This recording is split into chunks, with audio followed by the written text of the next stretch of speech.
উম্মে জাফর নামে এক দানশীলা মহিলা ছিলেন। তার বাড়ির পার্শ্ববর্তী পথে দুই অন্ধ ব্যক্তি বসে ভিক্ষা চাইত, হাঁক ছাড়ত। একজন বলতো, আল্লাহ, তোমার দয়া ও অনুগ্রহে আমাকে রুজি দান করো। আর অপরজন বলতো, হে আল্লাহ, উম্মে জাফরের খরচাদির পর যা উদ্ধৃত থাকে তার একটা অংশ আমিও যেন পাই।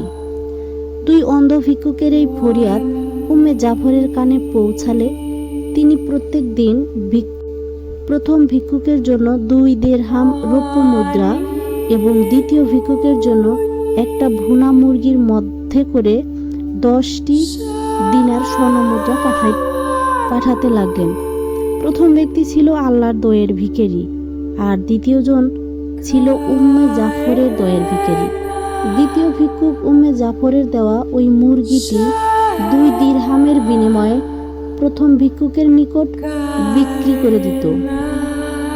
এভাবে 10 দিন অতিক্রম হওয়ার পরবর্তী দিন উম্মে জাফর দ্বিতীয় ভিক্ষুককে জিজ্ঞাসা করলেন, তুমি কি গত 10 দিন 100 দিনার পাও নাই?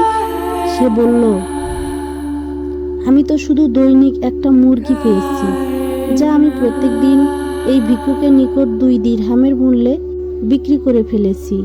এই খবর শুনে উম্মে জাফর বললেন, আল্লাহর দয়ের ভিখারি এমনিভাবে কৃতকার্য ও মানুষের দয়ের ভিখারি এমনিভাবেই মাহরুম হয়ে থাকে।